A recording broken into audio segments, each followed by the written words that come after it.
to a strip thickness. Okay. So I'm just going to invert this and show you how it looks. You see how it looks?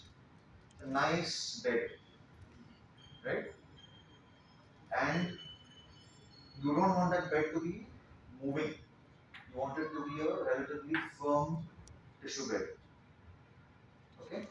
Now, if this was on the buccal side, you would be able to position this apically. Means move it down here and position it here. Correct? But because this is a palette, this is not going to move down. So I'm just going to cut this off right now for this purpose. Okay.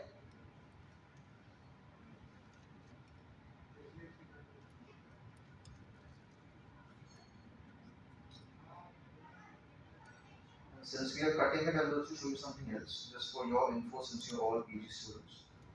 You probably haven't done any of this. Is